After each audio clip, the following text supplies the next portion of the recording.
everyone, this is Pico Entertainment and we are back again, and here now we have another video for you, and in tribute to the late great Robert Redford, I'll be taking a look back at some of his best movies, and here I'll be reflecting on a tense conspiracy thriller called 3 Days of the Condor.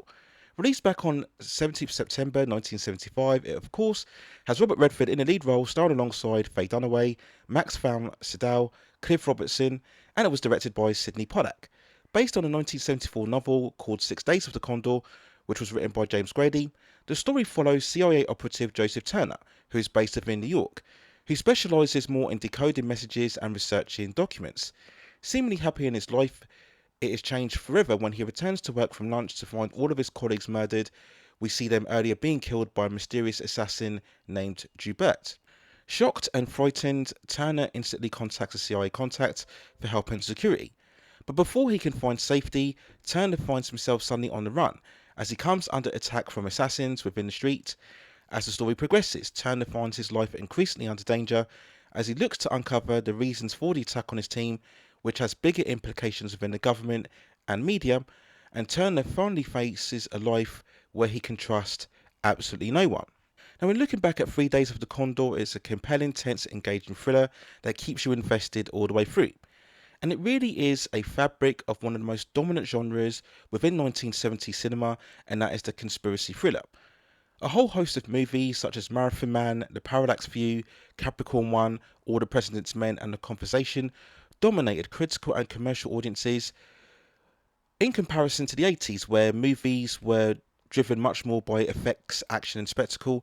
These films were much more smaller in scale, propelled more by mystery, unknown, closed spaces, darkened rooms and street alleyways. There'd be far less action, and if the action happens, it would be in short, sharp bursts, happening randomly and suddenly. Movies would adopt a much more colder tone of claustrophobia and tension. And we would see general themes of government secrecy, media manipulation, misinformation of truth, and the overall question of integrity. Does the government in charge truly have people's security in their best interests? And 3 Days of the Condor is right up there at the top of this genre, being the best amongst these films as an overall compelling piece of cinema.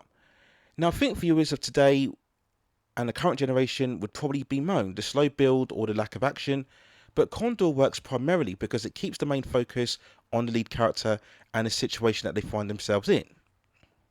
We literally stay with Turner all the way through, from discovering his murdered workmates to evading murder himself and ultimately finding out the truth. Yes, we do focus also on the CIA operatives involved, but they are also part of Turner's ordeal. The movie never gets too convoluted or overstuffed with needless characters, and this keeps it lean and focused and engrossing. Now, at the centre of this, of course, is Redford, who at this point of this release was one of the most successful leading actors of the 1970s. Here he convincingly portrays a normal everyday man put under a dangerous situation. The movie makes the right decision by not having him be a skilled fighter or weapons expert, so we get enough vulnerability, but at the same time a strength and resolve, in order to convince us that this man is capable of taking enough risks to find out what's happening to him. And overall, it's a solid performance where Redford exhibits enough of the fear and paranoia and distress as the story progresses. We must also talk of the great Max von Sydow as Joubert, a steely hitman who will take any job that comes his way. His ambiguity and nonchalance adds to the suspense, and Sydow lends a weight and class and gravitas, especially when we come to the final moments. Cliff Robertson is also very good here as CIA director and Turner's main contact, Higgins. He also has that duplicitous behaviour, whether he's helping Turner or perhaps looking to take him down at any given opportunity. Now, the only misstep here is the role played by Faye Dunaway. He plays a lonely woman, Kathy, who Turner holds hostage initially to help him out when he's seeking refuge. Now, I fully understand that these type of movies always require a female character as a love interest, but at the same time, there's a romantic subplot here between the two characters just isn't warranted. The love dynamic that happens comes about so randomly and out of place without being plausible, given the shy nature of the character that Dunaway plays. And there just isn't really enough spark or chemistry between Redford or Dunaway to make you truly believe in their relationship. I just felt the movie could have done without this, or if needed, have Dunaway be part of a media group that would reinforce her motivation to help Redford out, and make her more integral to the overall themes and subject matter that the film is involved in. I just really believe that this whole love story could have been completely taken out and the film would have been no worse off for it. Now, I do have to remark on the closing scenes throughout the story, two of them perhaps being the best of the entire movie. The first being the final conversation between Turner and Gilbert, who advises him of living life, not necessarily having to fight for certain causes or join in either side, but to follow your own path and your own position, and that would lead to something far more peaceful. It's a beautifully well done scene with great dialogue and nice music playing in the background, with very great understated acting between the two actors, and when you listen to this moment and the overall message, it still holds much relevance today. As does the final concluding scene between Higgins and Turner in the streets, where Higgins outlines to him the true nature of people and their desperation for things, and how that desperation will always leave them relying on the government no matter what it does. How people's desperation for the things that they want will always carry more priority over the actual truth.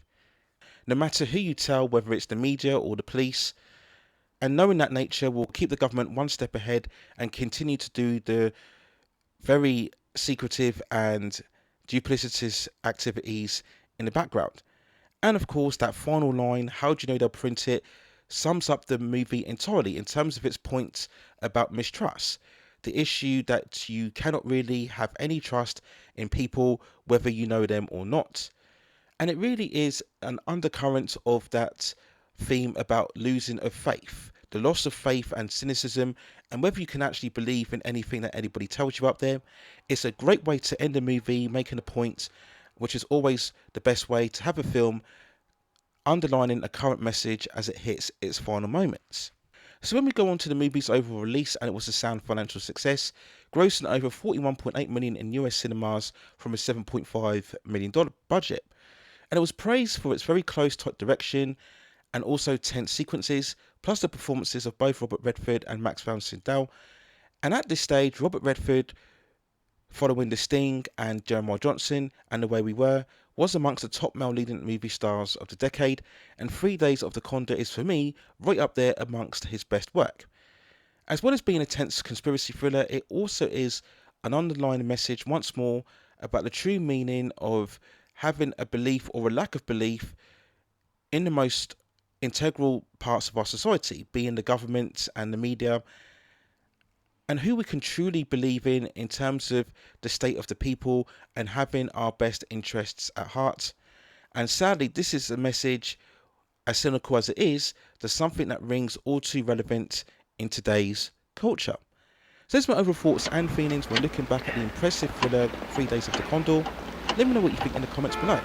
And if you have any other further movies, television series, this is the Major. The pop entertainment and culture scene, stand by, Condor. Routing you to New York Center. In the comments, and I will see if I can provide further commentary for you on that subject matter within the future. Hello, Condor. Please also hit on the subscription and notification button. Deputy Director Higgins, New York Center. I'm controlling now, Condor. Where are you? How come I need a code name and you don't? Take care of yourselves, and I will see you very, very soon.